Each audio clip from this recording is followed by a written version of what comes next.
Good morning. We are in Edinburgh, 2018 to 2020. Then moved back in London.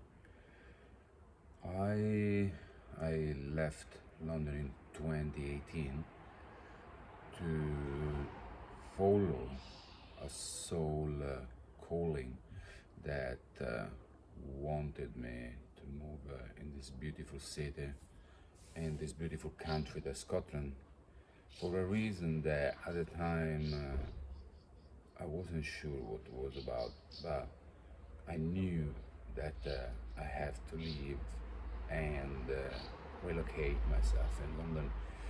Already the how that happened was already in itself part of that huge illusion that we call our existence, because a year later I went to see a psychic in Milton Keynes called Pauline, and at the time she told me that in October of the year later I would move to another country, and amongst a lot of predictions that kind of became true, not all of them in the way she predicted, but the main points they were always true.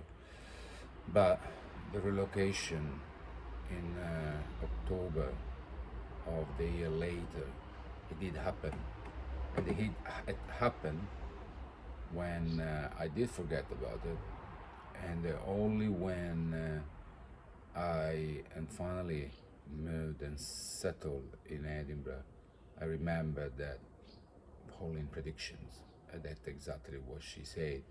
In October I would leave, I would move to another country, and even if people might, think, okay, well, Scotland is in UK, but Scotland is another country. Even if I don't believe in country borders because they are scam.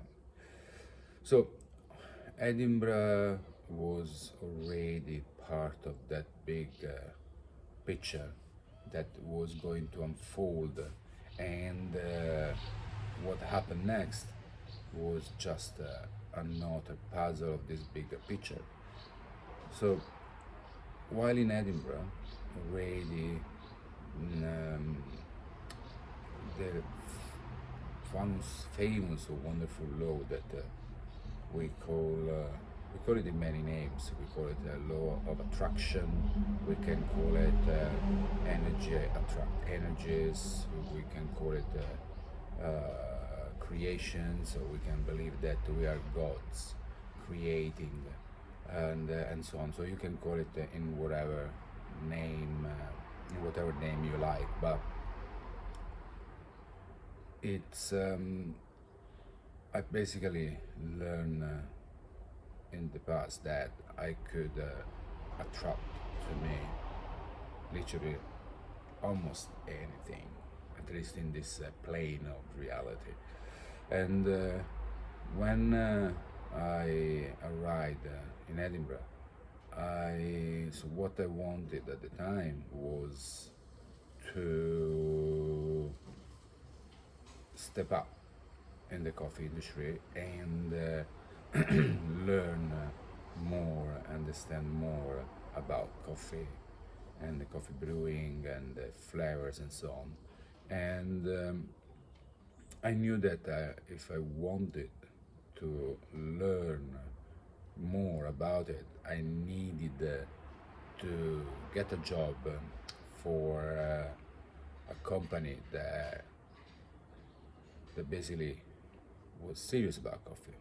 And normally, any coffee company that it's a roaster and owns cafes are normally like really serious about that.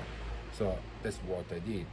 I started to apply for any coffee company that was a roastery, and I did apply even for other cafes, because anyway I knew that even if I wouldn't get it immediately, but I would get there. So I applied for various companies, and at the end, I remember I had only this coffee shop reply to my mails, and I was about for actually to have an interview with the manager. And I while I was about to get inside the shop, I see another email from one of the companies that I actually wanted to work, saying that they were keen to having me in for an interview, and that they wanted me. They were interested in my CV. So now I can't remember exactly if I already had an interview with them or a trial, but I remember that I got at the cafe, and I spoke to the manager saying that the company was actually really interested, replied to me, and that I didn't want to, go on with the interview because I was not going to take the job. So he understood. I appreciate the fact, that anyway I went and say that, and then I got the job for Macina Espresso, that I'm still in touch, still now, and I got what I wanted pretty easily. So the law of attraction did work again, and it never works. It never stopped. Because what they say is, what they think about it, about the law of attraction, is that we attract what we feel. So, like, what do we think is the engine? What makes everything happening? It's the feelings and the actions. The feelings are what emanate the energy that will attract our desires, and action what will take us to where we want to go. And it's been basically like this most of my life until now. So when so I started to work for them, and I had a great time. It was wonderful learning experience. Sometimes there was some dramas, that's as is inevitable with life, and ended up managing the place. Now everything was going smooth. I was having a great time, and I started to feel that to be just in one place was started to become a bit dull. I was started to get a bit bored, even if I was actually enjoying my the job, enjoying the people, enjoying interacting with beings and the community and so on. But I started to develop this dream, small dream that wasn't really that small. That was I wanted to be like those office workers that work remotely, so they can go anywhere around the world, and they can still do their job, and they can travel and work and do whatever they want. They can be anywhere they please. But I knew that working in coffee, it was not that wasn't possible. It wasn't possible, and I wasn't honestly, I wasn't being even that worried about that, because anyway I knew that I could always quit my job, move to another country, and easily find another job. So still I had the chance, the opportunity to travel and experience new places and new people. So it wasn't something that I was really worried about.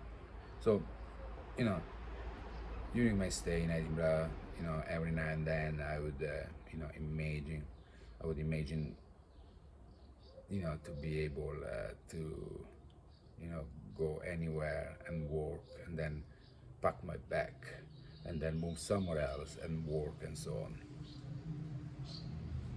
We reached, was I think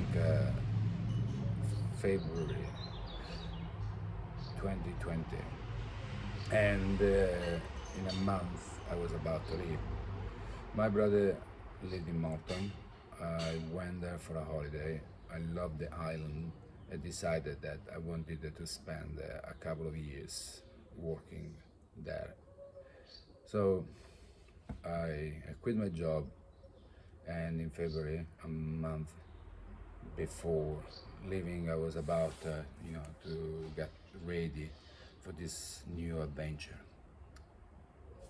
not knowing that soon things would change, because my brother called me at the time and told me that he will not stay in Malta, and that would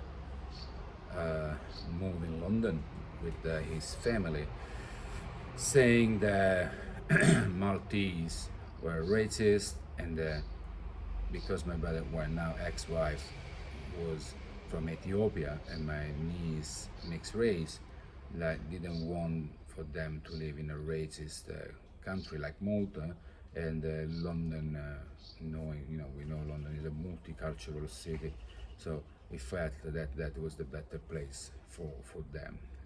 So, not happy about it. Well, I decided that to move back in London.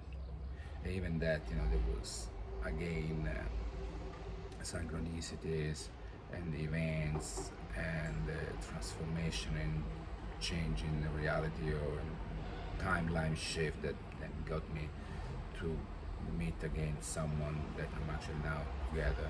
But that's another, I would say, that's another story. Uh, Moved back in London, plan for a few months, doing nothing, just helping them out, searching for a flat, move all together, and help them to get to know the city and to be able to start this new life as smooth as possible. In the meantime, I visit a friend, an old friend, and she begs me to help her with one of her four shops that was basically not doing great. So um, I accept, and start to work for her. And in literally a few weeks, we got into that big bullshit that the people call the COVID-19. Biggest scam that don't really want to go into details, but everybody shut down. Every shop's shut down. People locked themselves in the house, and nobody wanted to be outside and work. My friends couldn't afford to stay close. Her businesses were not going well, and she had she needed to stay open. She couldn't keep open the shops because needed the people on the floor. It was relatively medium-sized shops that you can't just run with one person. And plus, no one of her employee wanted to work because they were afraid.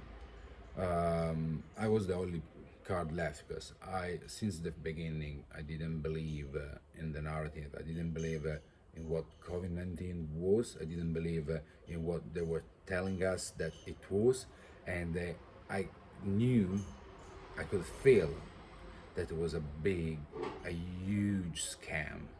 So I was the only one amongst her team to willing to work. So we keep open the little shop I was basically helping, and it was very small. So you could do all take away. So we took a risk because we didn't know if we could be open or not. uh, you know, shortly we found out that businesses selling food, including coffee, could stay open for takeaway only. And we were lucky, even if luck doesn't exist as we know. We were the only open, and we did well. We did very, very well. We were very busy, and it was really good for her. And it was really good for me as well because I managed to work all the time, never stayed at home, and uh, and it helped me to go through all of that. Months passed by. We went on and off through fucking lockdowns with with them having fun of us, basically taking having fun of us, telling us, now you can go back outside. No, now you need to go back inside. Not now you can go outside. No, now you got to go back inside. It was a fucking joke. All of that was a joke. It was all a fucking massive joke. Anyway, we are at the second lockdown, and I quit. I quit because she promised me things, business partnership, profit share. That didn't happen, and too proud of myself. I quit. I quit, but no one was hiring. So initially, I started to search for a shop that I could open myself, but then decided that wasn't the right time. Having my brother through a tough period with drug addictions, my mom unwell after like a heart attack and a broken arm injury. So I felt that if I would open a shop, I had to spend most of the time look after the business, and I would not have the time to be around them and help them.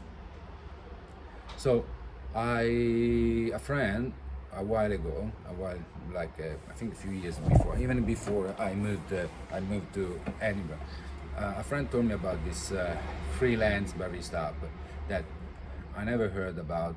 I knew nothing about it, and but basically was a freelance barista like jobs thing, like where basically you go and work in different place that needs a barista for a day or for a week to replace temporary people. So I didn't know what exactly it was about, but I did apply, and then flew to Italy for a couple of weeks. That then became a month when my mom fell inside the shower while taking a shower. And while in Italy, I received a confirmation from the company that I was now part of the team of those freelance barista people. So moved back in London, not knowing what exactly was going to happen, and started to take jobs. Basically, like how it works is an app, and a cafe around London or around the UK that mainly is in London that needs a barista for a day because the barista is sick or in holiday or had last minute cancellation for whatever reason. So they put shifts on the app, and we take whatever jobs suit us. And slowly I came to realize that it was an amazing opportunity. It was really a bless in disguise because it would allow me to work when I wanted, not to work when I didn't want. And I was literally traveling around London, going in place that never been before, meeting different kind of people, and cycling around because I was moving by bicycle mainly. I was discovering a beautiful part of the city that I never knew and I would never find out if it wasn't for that. And soon I I began to work and travel around UK as well, and now I'm actually living, working, traveling all around the world, mainly in Asia. That is my favorite part of this illusion we call the planet Earth, and all that and still happening because of this freelance barista opportunity. Now, if you if you've been following me on my broken English and broken grammar, you can connect the dots. While in Edinburgh, my dream was to be basically working remotely, something that I couldn't do it as a barista. You can work from home. But I landed to a job that would allow me to go and work anywhere, or to go and travel anywhere, because instead to have to quit the job and then find another job, you would just stop taking jobs, and then once you were ready to work again, you would just go back to the app and just take any shifts available. It's basically in the way that was best suited for my job. It did happen what I was dreaming back then. It's not a coincidence, it's not luck. When you start to understand this, you realize that there is no such a thing as a luck and coincidence. Reality change, because reality is not real. It feels real because we are programmed to believe that it's real. Yes, we can say, yes, but if I stab you or shoot in the head, you will feel the pain. Yes, because we've been programmed to feel it in that way.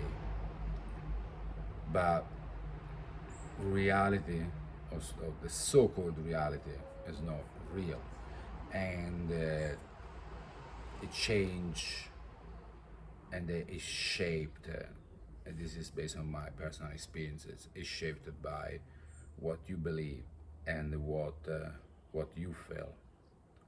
Now, I know this now very well and apply it on everything in a daily basis, and I most of the time I can see it happening. And how does it work? Is simple, very very simple. You think about something you want to achieve. You feel that it can happen. You feel always positive. Always you keep your emotions to an higher frequency.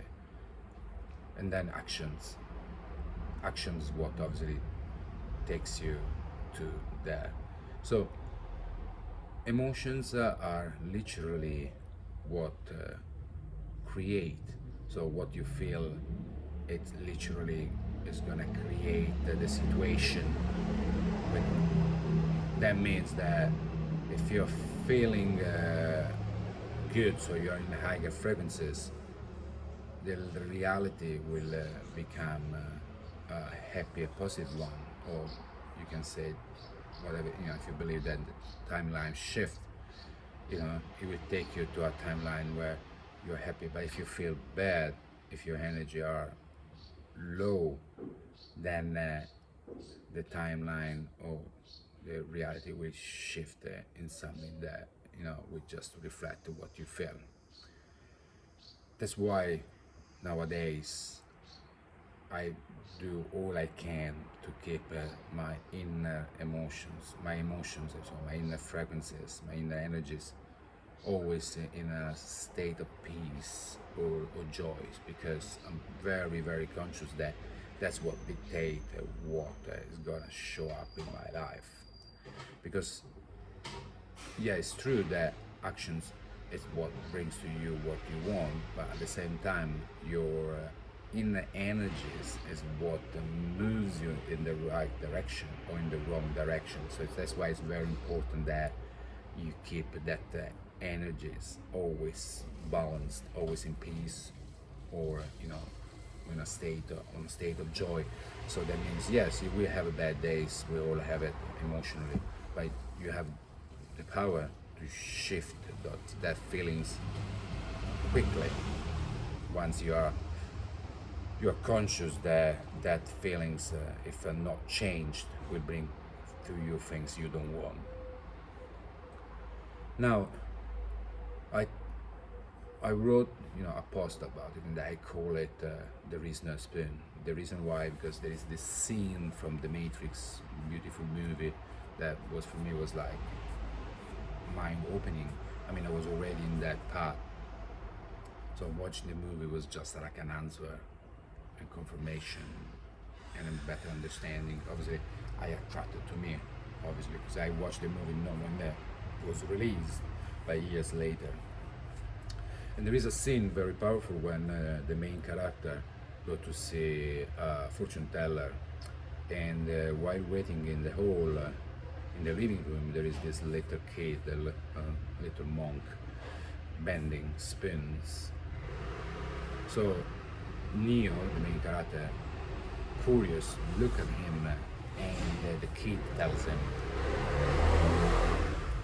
"Don't try to bend the spoon, it's impossible. Instead, realize that there is no spoon. It's not the spoon that bends, but it's you." So, translated is, there is no external reality, there is only an internal one. And as you change what you feel and believe, it will change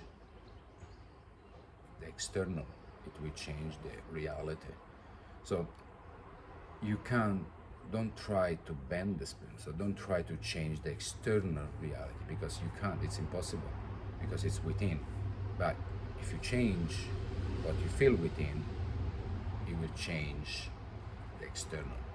So it was a power scene that, yeah, actually I started to understand really recently, even if I watched that scene at the time.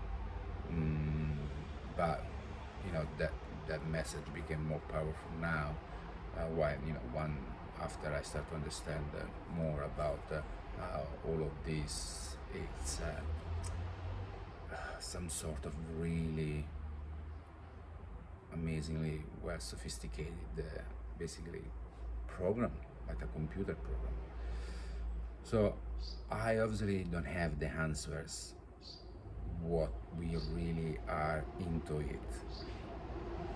I only know at the moment that whatever all of this is, one of my one of my powers is this, to be able to change the program as I change within. And as I know that this is something real in my own program, in my own illusion, it might be real in yours.